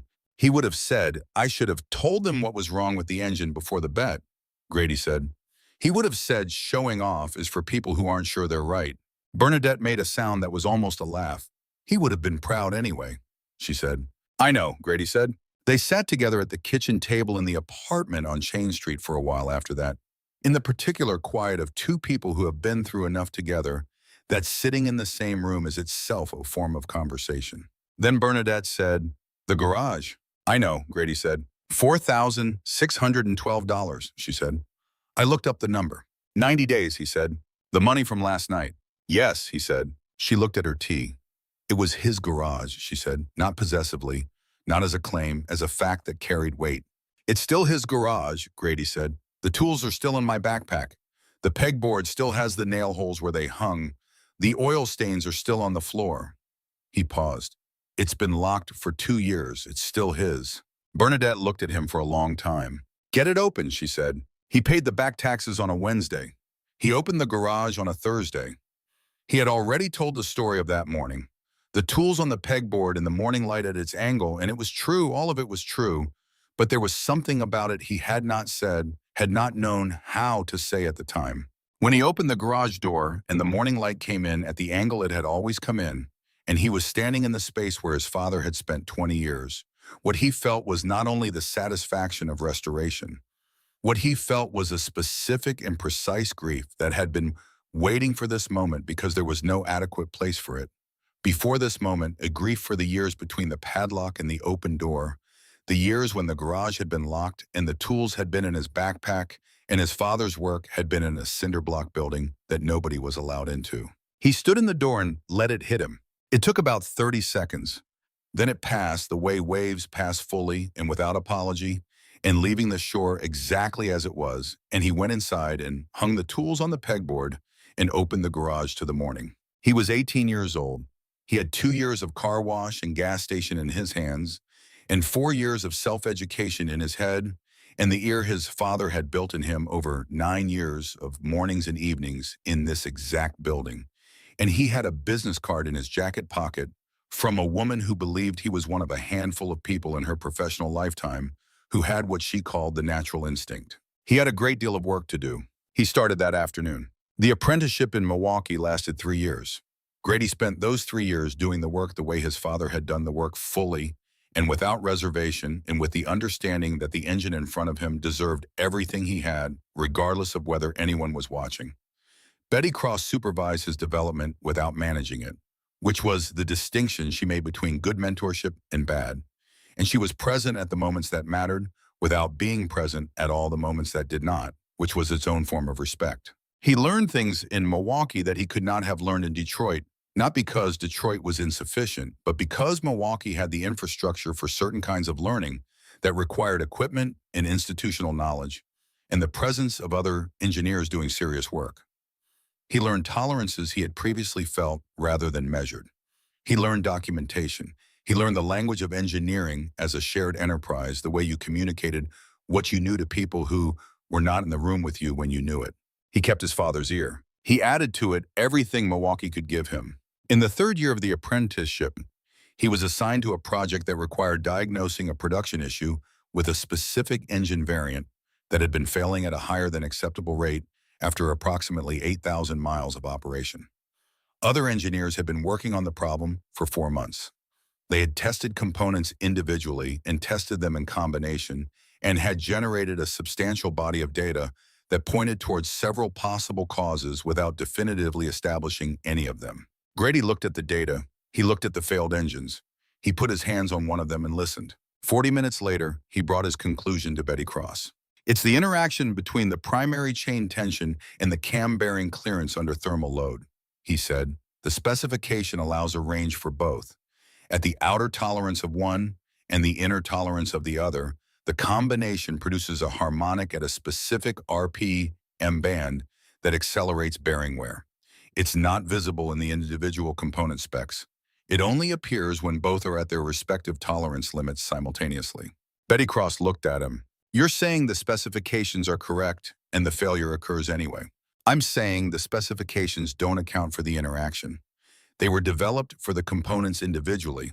The combination needs its own specification. She was quiet for a long moment. Show me, she said. He showed her. It took 2 days to demonstrate definitively 2 days of controlled testing under varying thermal conditions with instrumented samples at both tolerance limits. At the end of the 2nd day, the data confirmed what he had heard in 40 minutes with his hands on the engine. The specification was revised. The failure rate dropped to negligible within the next production run. Betty Cross did not tell him directly that this was significant. She told him by the way she moved through the facility in the days after, by the conversation she had that he was partially privy to, by the way the senior engineers who had been working the problem for 4 months looked at him with the particular expression of people revising an assessment. He had not done it to prove anything. He had done it because the engine had told him what was wrong, and he had listened, and because listening and acting on what you heard was the only way he knew how to work. His father had taught him that, not by saying it, by doing it every day for every engine, with every person who brought him something that needed fixing. Listen before you touch. He had listened. The engine had told him everything. At the end of the third year, Betty Cross called him into her office. It was a small office notable only for the engineering manuals on the shelf and the two framed documents on the wall, her first patent from 1987, and a photograph of the first engine she had certified as chief engineer in 1991. She had never put anything else on the walls in 31 years because she did not believe walls were for decoration. She offered him a permanent position, senior engineer powertrain development, a role that had not existed before she created it for this conversation. He sat in the chair across from her desk and looked at the offer letter she pushed across to him. "You want to know if I have questions," he said. "I assume you have questions," she said. "One," he said, "the garage in Detroit." She looked at him. "I want to keep it running," he said. "Not full-time, weekends when I'm back, evenings when something needs doing that can't wait." He paused. "There are engines in that neighborhood that nobody else is going to fix, right? There have been since my father died." Betty Cross looked at the offer letter. She looked at the framed patent and the framed photograph. She looked at him. "The position doesn't have geographic restrictions," she said. "You can work from Detroit when your schedule allows." "Good," he said. He signed the offer letter. He drove back to Detroit that weekend. He parked in front of the garage on Graciot and Concord and got out and stood for a moment looking at the building, the cinder block walls and the corrugated roof and the sign he had put up 3 years ago. Nothing elaborate, just a piece of plywood with D. Hendricks Garage painted on it in the same lettering his father had used. He went inside. He hung his jacket on the hook by the door where his father's jacket had always hung. He pulled on the work apron that lived on the next hook. He picked up the half-inch Craftsman wrench from the pegboard, the chip on the jaw, the tool that had been in his hand in the iron rail parking lot when Black Anvil came back from the dead. He sat on his father's overturned bucket. The first customer was already waiting a 1974 BMW motorcycle with an oil leak that two other shops had told the owner was beyond economic repair. The owner, a man in his 60s with the careful face of someone who has been told a thing is impossible enough times to start believing it, stood in the doorway of the garage and watched Grady look at the engine. Grady pressed both palms flat on the engine block. He listened. The engine told him 4 things in the first 60 seconds. None of them pointed toward beyond economic repair. "Come back in 3 hours, Grady said. The man looked at him. 3 hours, Grady said. "It'll be ready." The man left. Grady put on his safety glasses and went to work. The Detroit evening came down around the garage, the sky going orange and then purple, and then dark over the east side, the freeway behind the building, keeping its constant voice, the neighborhood going through its evening routine.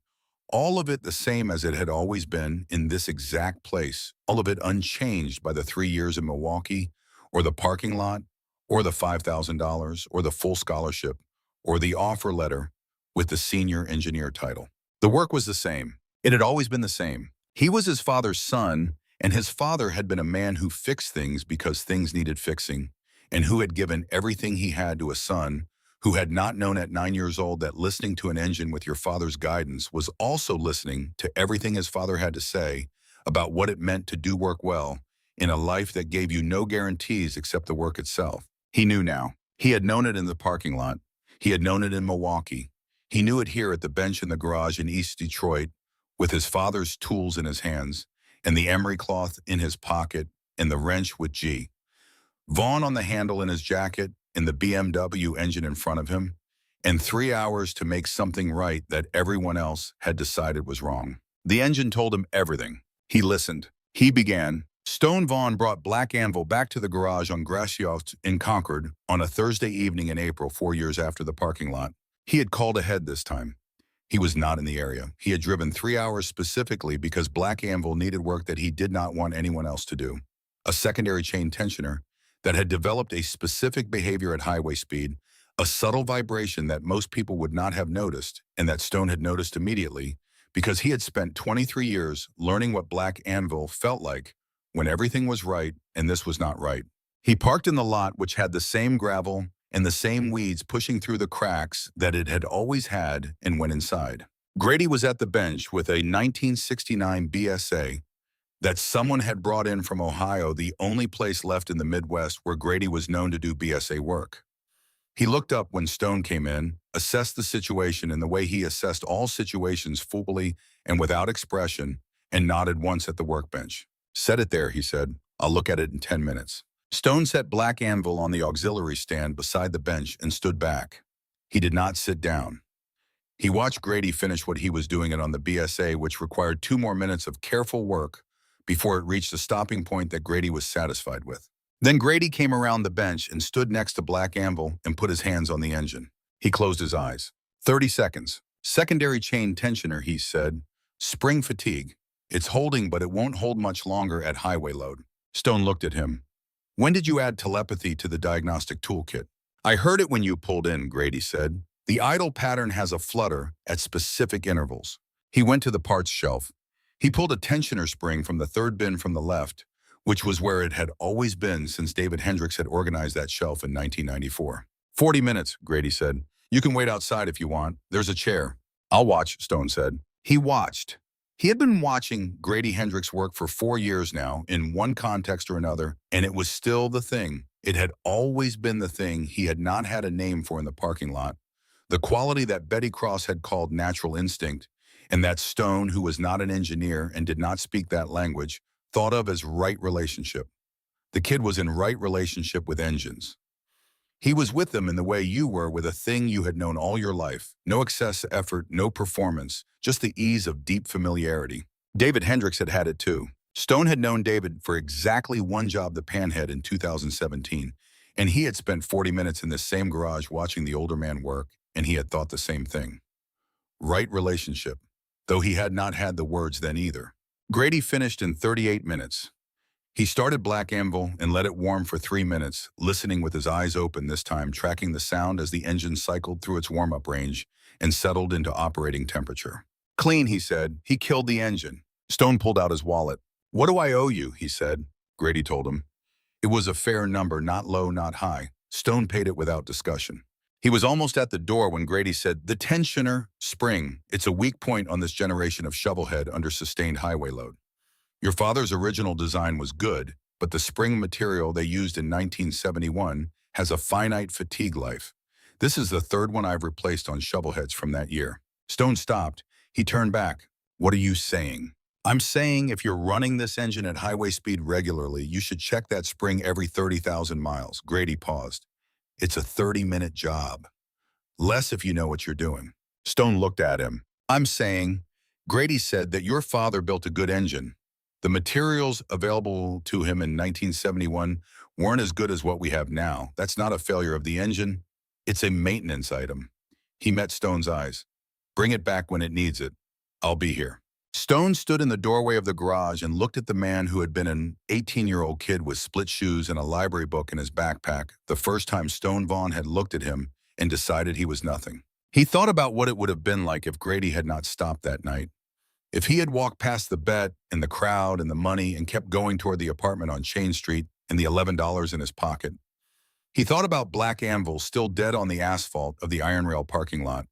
He thought about his father's engine, which was also in some sense his father, and what it would have meant to him to have it declared beyond repair by the collective judgment of 3 experts in one very large bet. He thought about what David Hendricks had said years ago in this same garage. He'd said the kid had the ear. He had said it the way you say something when you mean it as the highest thing you know how to say. Stone had not understood then what that meant. He understood now. "I'll be back," Stone said.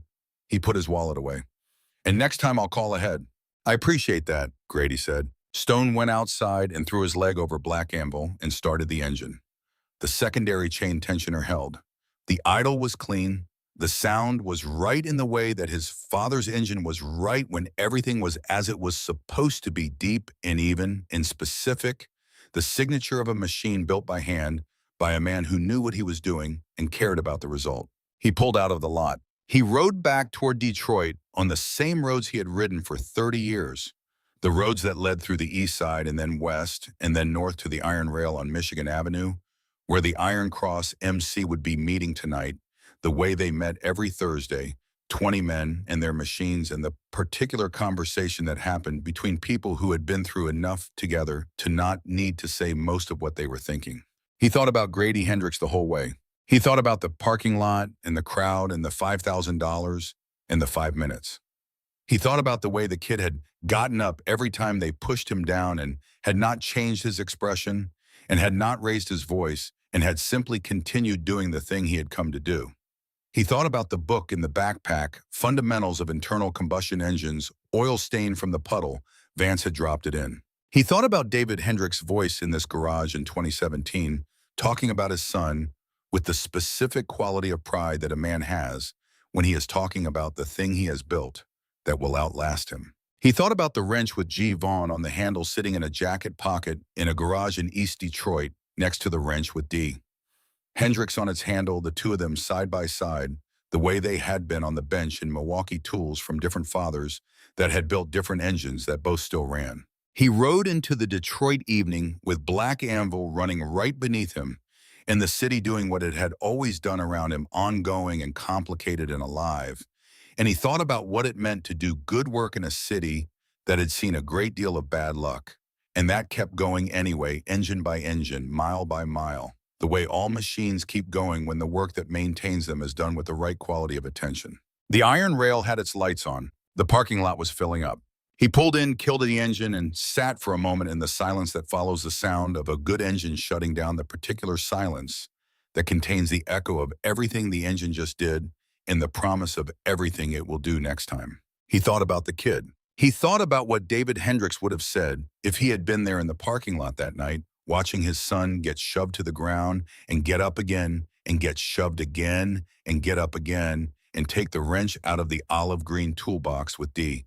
Hendricks scratched on the lid and fixed in 4 minutes and 47 seconds what 3 experts and 30 years of experience had not been able to fix. He thought David Hendricks would have stood in the back of that crowd and not said a word. He would have watched his son work. He would have heard what his son heard. He would have known before the engine fired that it was going to fire because he had built the ear that was listening to it. He would have let the engine do the talking.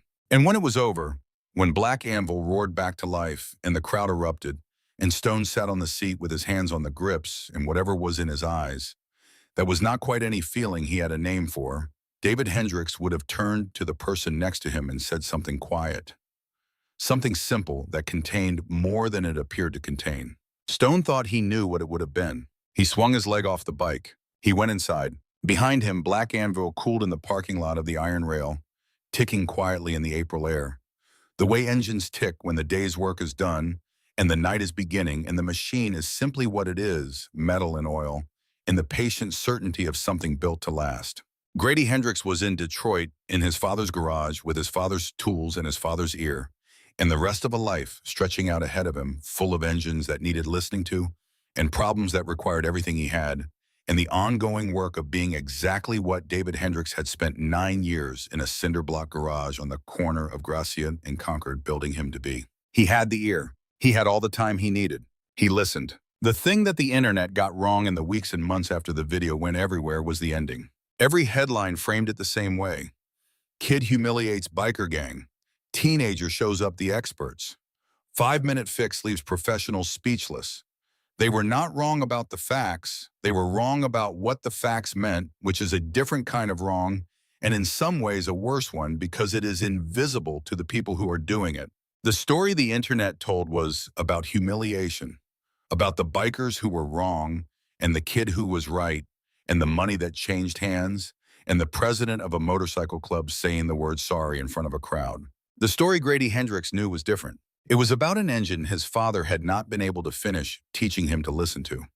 It was about a toolbox with a scratched name on the lid and a wrench with a chip on the jaw that had been in his hand every time something difficult needed doing since he was 9 years old. It was about the specific quality of quiet in a garage on the corner of Gracia and Concord at the end of the day, after the work was done and the tools were back in their places and the door was locked. It was about his father. Everything was about his father. He did not say this to the reporters who called the ones he did not answer. He did not say it to the podcast hosts who sent emails to the gas station email address that Gerald had on file for his employee records. He did not say it to the YouTube channels that recreated the parking lot scene with actors and reached out for comment and received no response.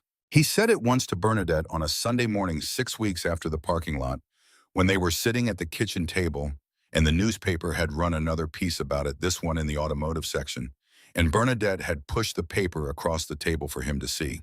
"They're going to keep writing about it," she said. "I know," he said. "Does it bother you?" He thought about that honestly. "It bothers me that they think it was about the bet," he said. "The bet was just the circumstance. The reason it worked is not a story about me being better than three mechanics. The reason it worked is 11 years of my father's voice every morning and every evening telling me to listen before I touch." "You could tell them that," Bernadette said. "They wouldn't know what to do with it," he said. "It doesn't fit the shape of the story they want to tell." Bernadette looked at the newspaper. "Your father wouldn't have minded them getting it wrong," she said. "He minded people not listening to the engine. He didn't much care what they said about anything else." "I know," Grady said. "Then be like him," she said. "Let them tell their version. You know yours." He let them tell their version. He kept his. The version he kept was not a story about a parking lot or $5,000 or a famous video or a scholarship or a position at Harley Davidson. Those things were real, and he was grateful for all of them. But they were the circumstances, not the thing itself. The thing itself was the ear. The thing itself was 9 years of a man's patient and daily and unhurried attention to the development of something in his son that the man had recognized in himself and had known was worth everything he had to give it. The thing itself was all the mornings and evenings in the garage and the fundamentals of internal combustion engines, from the used bookstore on 7 Mile, in the overturned bucket, in the junkyard engines, and the emery cloth in the left back pocket every single day for 11 years running without interruption from the day after the funeral. David Hendricks had died with a great deal undone. The garage, the taxes, the years of teaching that had been cut short at the wrong moment. He had died owing nothing to the son he had raised, but the incompleteness of the teaching, which was not debt but tragedy, and which the son had resolved as completely as a thing like that can be resolved by teaching himself the rest with the foundation his father had given him. What David Hendricks had finished before he died was the ear. That was complete. That had been complete since the afternoon Grady was 11 years old, and David had started an engine with a hairline crack in the exhaust manifold, and Grady had pointed to the exact cylinder in under a minute. Complete then, never requiring addition or revision, simply used and used and used again in every situation that required it, up to and including a parking lot on Michigan Avenue at 9 in the evening with 20 Iron Cross MC members and a live stream audience and $5,000 in banded hundreds sitting on a table. The ear was his father's gift. Everything else was what he did with it. He did a great deal with it. In the years after Milwaukee, in the garage on Gratiot and Concord, and in the Harley Davidson facility, and in the backlots and small shops across the east side where engines waited for someone who would listen, Grady Hendricks built a reputation that was not like the reputation the internet had tried to build for him. It was quieter and more specific, and traveled the way his father's reputation had traveled, by word of mouth from one person who needed something fixed to another, through the informal networks of people who knew what good work looked like because they had received it and because they were careful about what they recommended. People brought him the things nobody else would touch. A 1952 Vincent Black Shadow with an oil delivery problem that had baffled 3 restoration specialists in 2 countries. He found it in 40 minutes. A competition racing engine from the 70s that had been rebuilt 4 times and still failed at the same point in the power curve. He listened to it for an hour and wrote 4 pages of notes, and the 5th rebuild was the last one it needed. He did not advertise. He did not have a website. He did not need to. The work spoke for itself the way his father's work had spoken for itself in the running of engines that had been silent, in the resolution of problems that had seemed permanent. Betty Cross retired from Harley Davidson in the 3rd year after Grady joined the company. Her retirement party was a Thursday evening in the test facility. 40 people, most of them engineers she had worked with for decades, and she gave a speech that was 11 minutes long and contained no sentimentality and a great deal of precision, which was exactly how she had always communicated. At the end of it, she said one thing that was not about the work. She said that in 31 years of looking for people who had what she called the natural instinct, the thing underneath the training, she had found 3. She did not name them. She said they all knew who they were. She said the thing that connected them was not intelligence or training or work ethic, though all 3 had those. The thing that connected them was the quality of their listening.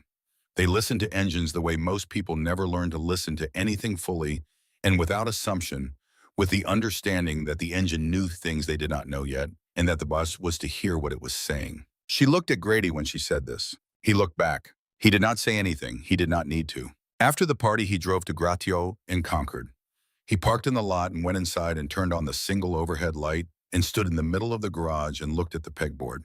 D. Hendrix on every handle. D. Vaughn on the one at the end of the row, the one that had come from Milwaukee in a jacket pocket and had never left. He took the half-inch Craftsman off its hook. The chip on the jaw, worn smooth from his use, and his father's use before his from every morning and evening in every garage where it had been the right tool for what needed doing. He held it. He thought about the engine in the test facility in Milwaukee that had told him about the tolerance interaction. He thought about the BMW from Ohio and the Vincent Black Shadow, and the racing engine from the 70s in the 1987 Chevy pickup with the brake line and all the engines in between, the hundreds of them, each one specific, each one telling him exactly what it needed, once he had learned to ask in the right way. He thought about the parking lot. He thought about Black Anvil running. He thought about his father. He put the wrench back on its hook. He turned off the light. He locked the door. He stood outside in the Detroit night for a moment, the city around him, doing what it had always done, ongoing and alive, the freeway behind the building, keeping its voice, the neighborhood keeping its particular sounds. He put his hand flat on the garage door. Through the metal, through the cinder block behind it, through the specific silence of a closed space full of tools and oil stains, and the accumulated work of two men's lives, he thought he could feel something. Not vibration, not sound. Something else, something his father would not have had a word for, and that Grady did not have a word for either. The presence of work well done. The presence of a thing worth doing. He took his hand off the door. He walked to his car. He had an engine waiting in Milwaukee that needed listening to a new generation shovelhead variant that the engineering team had been having trouble with, a problem that had generated 2 months of data and no clear diagnosis. He had an early meeting and a long drive, and the particular quality of readiness that came from knowing the work was real, and the ear was ready, and the engine would tell him everything he needed to know once he put his hands on it and listened. He drove toward the highway. Behind him, the garage on the corner of Gratiot and Concord stood in the Detroit night, dark and locked and full of tools in their places, the way it had always been at the end of a working day and the beginning of whatever came next. It would be there in the morning. He would be there in the morning. The work would be there in the morning. Listen before you touch. The engine tells you everything. There was a kid who started coming to the garage on Saturday mornings in the second year after Milwaukee.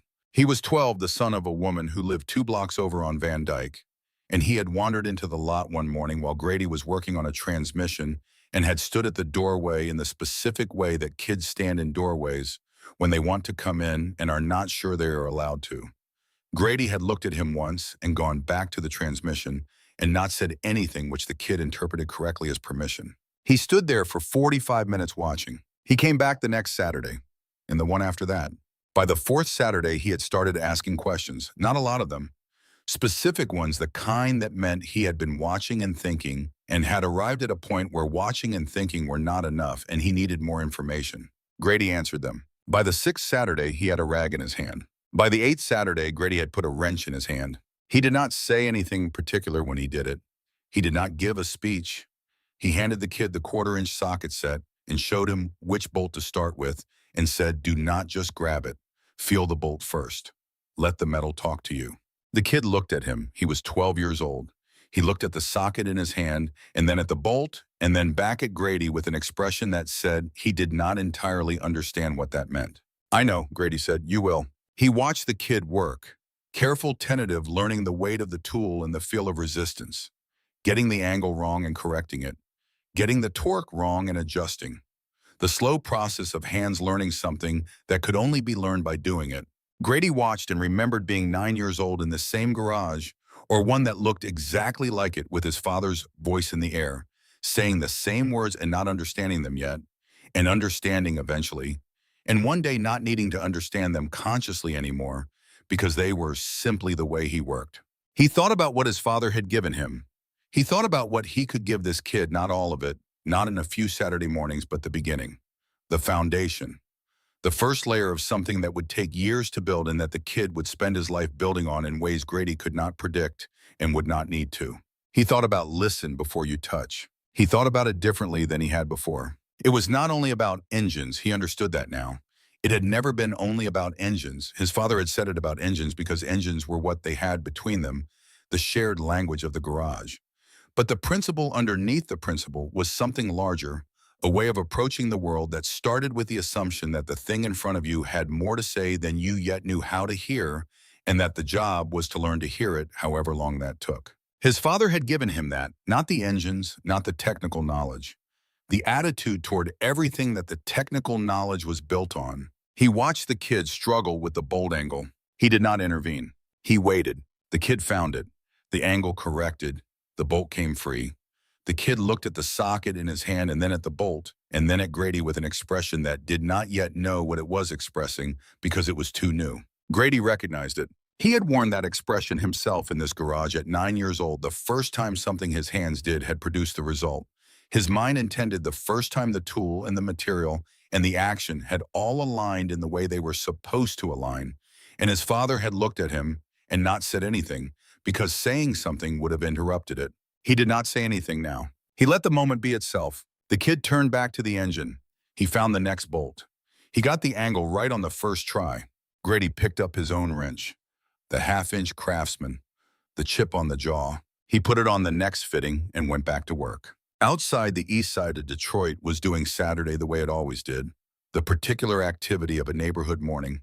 People coming and going, the sound of a lawnmower 2 blocks over somebody's radio, with its bass carrying through the walls of the houses. The garage sat in the middle of all of it, the way it had always sat in the middle of all of it, a cinder block building with a corrugated roof. No sign out front except the plywood board with D. Hendricks Garage in painted letters. No website, no advertisement, just a reputation that traveled by word of mouth through the east side the way it always had. The way it had traveled since his father. The way it would travel, he thought, when the kid with the socket wrench was older and had his own hands and his own ear and his own understanding of what listen before you touch meant, which would not be exactly what it had meant to Grady and would not be exactly what it had meant to David Hendricks before him, because the understanding grew and changed with the person it was in, but would have the same shape underneath, the same foundation, the same beginning. He thought about his father holding a component up to the bare bulb and rotating it, slowly reading the wear in the metal. He thought about 9 years old on the overturned bucket. He thought about the half-inch Craftsman being placed in his hand for the first time. He thought about all of it. Then he put it away, the thinking the way you put tools back in their places when you are done with them, carefully and in the right order, so they are ready the next time you need them. He turned back to the engine. He listened. He began. The engine did.